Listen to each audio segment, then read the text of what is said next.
Hi everyone welcome back. ನೀವು ನೋಡ್ತಾ ಇದ್ದ ಸ್ಟೂಡೆಂಟ್ ಸೊಲ್ಯೂಷನ್ ಯೂಟ್ಯೂಬ್ ಚಾನಲ್. ಈಗ ನಿಮಗೆ ಗೊತ್ತಿರೋ ಹಾಗೆ ಕೋರ್ಟ್ ತೀರ್ಪು ಬಂದ ನಂತರ ಹಲ್ಲೋಲ ಕಲ್ಲೋಲ ಕೂಡ ಆಗಿದೆ. ಬಿಕಾಸ್ ಸಾಕಷ್ಟು ಆಕಾಂಕ್ಷಿಗಳು ಕೂಡ ವೆಯ್ಟ್ ಮಾಡಿದ್ರು. ಒಂದು ಲೆಕ್ಕದಲ್ಲಿ ನಿರಾಸೆ ಕೂಡ ಆಗಿದೆ. ಒಂದು ಲೆಕ್ಕದಲ್ಲಿ ಸರ್ಕಾರ ಹೈಕೋರ್ಟ್ ಅನುಮೋದನೆ ಕೊಟ್ಟರು ಕೂಡ ಒಂದು ಲೆಕ್ಕದಲ್ಲಿ ನಿರಾಸೆ ಕೂಡ ಆಗಿದೆ. ಸರ್ಕಾರದ ಕಡೆಯಿಂದ ಸಾಧ್ಯತೆ ಕಡಿಮೆ ನೋಟಿಫಿಕೇಶನ್ ಆಗೋದು. ಅದಕ್ಕೋಸ್ಕರ ನೀವು ಮಾರ್ಚ್ 15 ನೀವು ಕಾಯಲೇಬೇಕಾದ ಸ್ಥಿತಿಗೆ ಬಂದಿದೆ ಅಂತ ಮಾಹಿತಿ ಬಂದಿದೆ.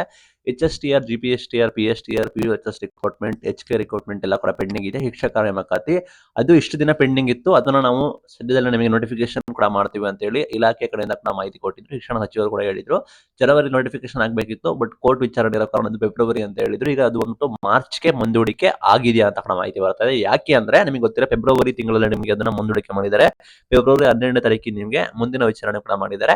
ಕೋರ್ಟ್ ಬಂದ್ಬಿಟ್ಟು 56% ರಿಸರ್ವೇಶನ್ಗೆ ಅಷ್ಟು ಅಂದಿಲ್ಲ, ಒಪ್ಪಿಗೆ ಕೊಟ್ಟಿಲ್ಲ, ಮತ್ತೆ ರಿಜೆಕ್ಟ್ ಕೂಡ ಮಾಡಿಲ್ಲ. ಟೆಕ್ನಿಕಲ್ ಆಗಿ ಹೇಳ್ಬೇಕಾದ್ರೆ ಕೋರ್ಟ್ ಓಕೆ ಅಂದಿಲ್ಲ, ಇಲ್ಲ ಅಂತ ಕೂಡ ಹೇಳಿಲ್ಲ, ರಿಜೆಕ್ಷನ್ ಕೂಡ ಮಾಡಿಲ್ಲ, ಜಸ್ಟ್ ಮುಂದೂಡಿಕೆ ಮಾಡಿದೆ.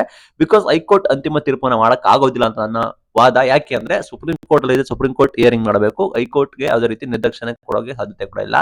ಇನ್ ಕೇಸ್ ಹೈಕೋರ್ಟ್ ಮಾಡ್ರಪ್ಪ 56% ಅಲ್ಲಿ ಅಂತ ಅಂದ್ರೆ ಅದು ಬೇರೆ ರಾಜ್ಯದಲ್ಲಿ ನಿಯಮ ಕೂಡ ಇರುತ್ತೆ. ಅದು ಆಸ್ ಯೂಶುವಲ್ ಸುಪ್ರೀಂ ಕೋರ್ಟ್ಗೆ ಹೋಗುತ್ತೆ. ಸುಪ್ರೀಂ ಕೋರ್ಟ್ ಬಂದ್ಬಿಟ್ಟು ತಡೆ ಹಿಡಿಯುತ್ತೆ. ಇಷ್ಟೇ ಮ್ಯಾಟ್ರು. ಒಟ್ಟಿಗೆ ಅಂತಿಮ ತೀರ್ಪು ಸುಪ್ರೀಂ ಕೋರ್ಟ್ ತೀರ್ಮಾನ ಮಾಡಬೇಕಾಗುತ್ತೆ 50% ಮೀಸಲಾತಿ ಮೀರಬಹುದಾ ಅಂತ.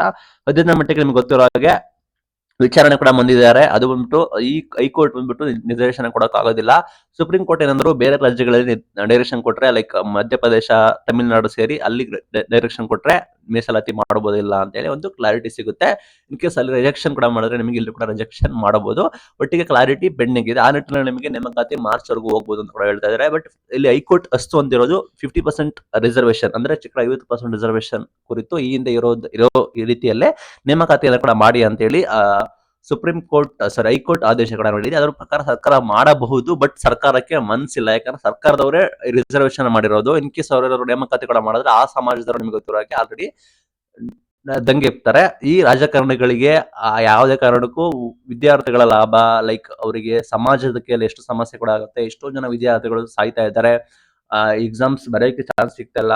ಎಷ್ಟು ವರ್ಷಾನುಗಟ್ಲೆ ಆಗಿದೆ, ಏಜ್ ರಿಲ್ಯಾಕ್ಸೇಷನ್ ಕೂಡ ಆಗ್ತಾ ಇಲ್ಲ. ಅದೆಲ್ಲ ಅವರಿಗೆ ಜ್ಞಾಪನ ಇರೋದಿಲ್ಲ. ಅವ್ರಿಗೆ ಏನು ಬೇಕಾಗಿರೋದು ಅವರು ವೋಟ್ ಮುಖ್ಯ. ಬಿಕಾಸ್ ವೋಟ್ ಇಂದನೇ ಅವ್ರಿಗೆ ಗೆಲ್ಲೋದು. ಅವರಿಗೆ ಅವರ ಸಮಾಜ ಮುಖ್ಯ. ಅವರಿಗೆ ಯಾವ ಕಡೆ ವೋಟ್ ಬೀಳುತ್ತೆ ಅಂತ ನೋಡ್ಕೊಳ್ತಾರೆ. ಅದಕ್ಕೋಸ್ಕರ ಈ ರೀತಿ ಮಾಡ್ತಾರೆ, ಅಷ್ಟೇ ಸಿಂಪಲ್. ಇದಕ್ಕೋಸ್ಕರ ಈ ರೀತಿ 50% ರಿಸರ್ವೇಶನ್ ಅಲ್ಲಿ ಅವರು ಮಾಡೋ ಸಾಧ್ಯತೆ ಕಡಿಮೆ ಇದೆ. ಮಾಡೋದಿಲ್ಲ ಅನ್ಕೋತೀನಿ. ಬಿಕಾಸ್ ಯಾಕಂದ್ರೆ ಅವರ ಡಿಸಿಷನ್ ತೆಗೆದುಕೊಂಡಿರೋದು ಅವರಿಗೆ ಮುಜುಗರ ಆಗುತ್ತೆ. ಲೈಕ್ ಅದನ್ನ ಇಂಡೈರೆಕ್ಟ್ ಆಗಿ ಅದನ್ನ 56% ರಿಸರ್ವೇಶನ್ ಅವರು ವಾಪಸ್ ತೆಗೆದುಕೊಂಡಂಗೆ ಆಗುತ್ತೆ. ಬಟ್ ಆದ್ರೂ ಕೂಡ ನಾವು ಮಾಡ್ತೀವಿ, ಲೈಕ್ ಆಕಾಂಕ್ಷಿಗಳು ಕೂಡ ಇದ್ದಾರೆ ಅಂತ ಡಿಸಿಷನ್ ತೆಗೆದುಕೋಬೇಕಾಗುತ್ತೆ. ಸಾಧ್ಯತೆ ಕಡಿಮೆ ಇರುತ್ತೆ. ಅದಕ್ಕೋಸ್ಕರ ಇಲ್ಲಿ ಏನ್ ಹೇಳ್ತಿದ್ದಾರೆ ಅಂದ್ರೆ ಮಾರ್ಚ್ ವರೆಗೂ ಹೋಗ್ಬೋದು. ದಯವಿಟ್ಟು ಆಕಾಂಕ್ಷಿಗಳು ಕೂಡ ಇದ್ರೆ ಅವರು ಸ್ಟಡಿನ ಮಾಡ್ಕೊಳ್ಳಿ. ನೀವೇನಾದ್ರೂ ಶಿಕ್ಷಕ ಆಕಾಂಕ್ಷಿಗಳಿದ್ರೆ TET ಕೂಡ ಮಾಡ್ತೀವಿ ಅಂತ ಹೇಳಿದ್ದಾರೆ.